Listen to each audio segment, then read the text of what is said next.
Good morning, good afternoon, and good evening to those of you around the world. Welcome to the daily Trade the Chain crypto update, where we give you everything you need to know for the next 24 hours and hopefully the next few days. Today is Thursday, October 27th, and we are coming at you off of this week's highs, still mainly in a range for equities, for Bitcoin, as well as Ethereum.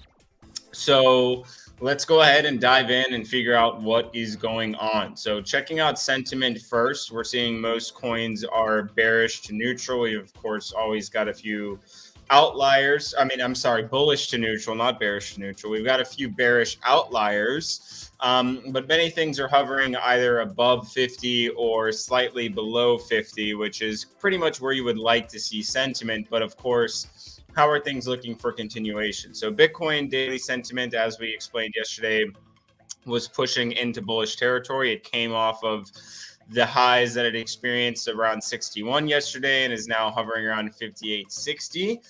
We definitely want to continue to see that rise or stay at least flat for bullish continuation, but this is definitely on the right track.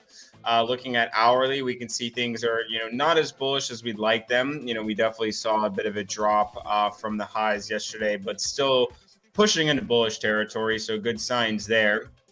And then Ethereum sentiment has been rising into bullish territory since yesterday. Its high yesterday was 58. It is now at 62, 63. So positive signs there. Hourly sentiment obviously looking a lot better as well. Potential head and shoulders here that we'll have to look out for. So something to monitor there. But trading volume still up another 100%. Tweet volume up 26%.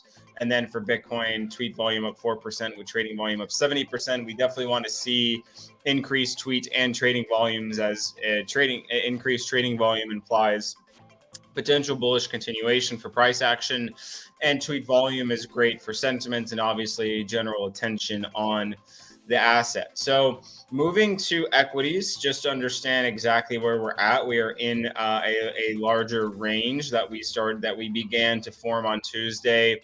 Slap the bottom a few times between Tuesday and Wednesday. Here's our high yesterday morning. And then obviously back at the lows again, potentially trying to move higher. So the main level for me for equities is 38.15. If we fall below that, then you start, attempting to claw back at support levels of 3,800 and 37.70. So the range right now that we're sitting in is 38.15 to 38.80. Basically anything, a confirmation below 38.15, implies 3,800, 37.70.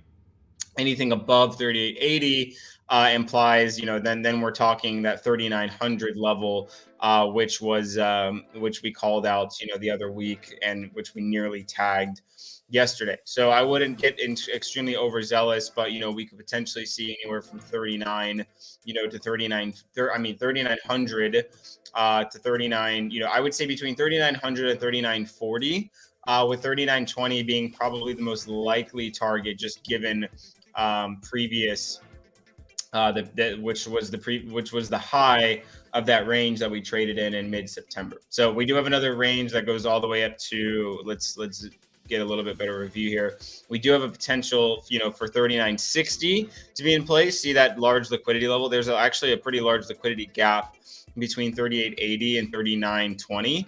And then there's a really large liquidity level here. So I'm actually just going to draw that just for maybe this is something that we end up talking about, maybe tomorrow or next week. I'm definitely, given that we have the FOMC meeting next Wednesday, I would be shocked if things just continue to pump into the FOMC meeting.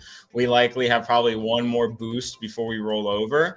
But, again, if we break 38.80 and can confirm that to support, then we have basically 39.20 and then 39.60 as major resistance should we make it up there. So we know our levels for equities, and obviously the goal here is to climb back off of these lows and try and tag these highs again for another boost higher.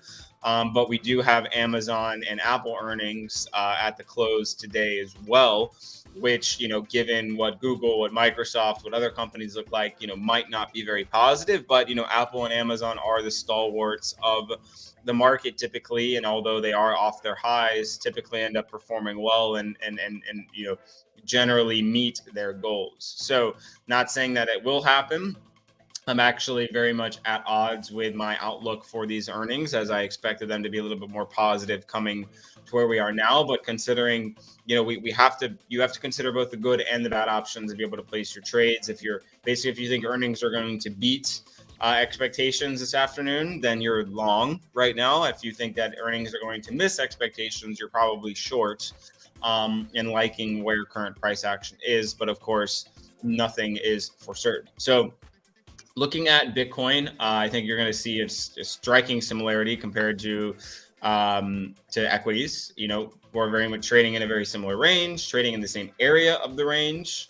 And, typically, same formation all the way around. So the range that we're trading in right now is about 20.4 all the way up to 20.9. Technically 20.9 is the more exact number, but of course, the market doesn't work in pure absolute. So basically 20.4, if we confirm and trade below that, probably headed back down to 20K or 19.9, somewhere around there.